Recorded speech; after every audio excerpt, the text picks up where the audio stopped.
যেই মানুষটার কাছে সব সময় তার সময় নিজের জন্য সময় পেতে হয়, সেই মানুষটা কি আসলে সময় করতে পারবে আপনার জন্য? যে মানুষটাকে বারবার বলা সত্ত্বেও আপনার কষ্টগুলোকে বুঝতে পারে না, সে কি আদৌ আপনাকে বুঝবে? এই প্রশ্নগুলো আগে নিজের মনের ভিতর বারবার করুন, দেখুন কি উত্তর আসে আপনার মনের বিশ্বাস থেকে। যদি উত্তরগুলো আপনার মনকে বারবার দুর্বল করে দেয়, তবে ওই মানুষটার প্রতি যত দুর্বলতাই থাকুক না কেন, নিজেকে সরিয়ে আনুন। আপনি তার জন্য নিজের আত্মসম্মানকে বিসর্জন দিচ্ছেন, অথচ মানুষটা আপনার এতটুকু মূল্যায়ন করে না।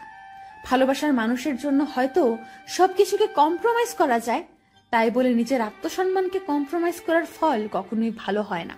মনে রাখবেন, কারো থেকে বারবার চেয়ে পাওয়া কিছুতে সাময়িক খুশি হওয়া যায়, কিন্তু মনের ভিতর শান্তি পাওয়া যায় না।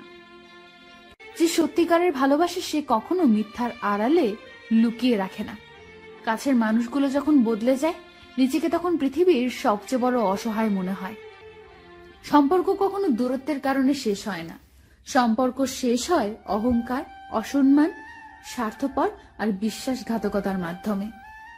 একটা মানুষ টাকার চেয়েও দামি হয়, আর দামটা সবাই ঠিক তখনই পায় যখন সে পৃথিবী থেকে বিদায় নেয়।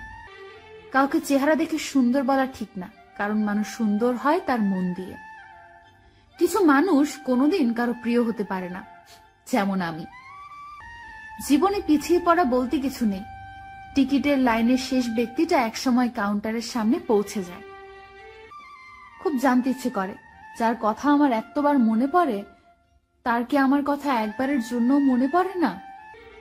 তাদের থেকে দূরে থাকো যারা তোমাকে ছোট করে, তোমাকে মিথ্যে বলে, তোমাকে ব্যবহার করে, তোমাকে অসম্মান করে।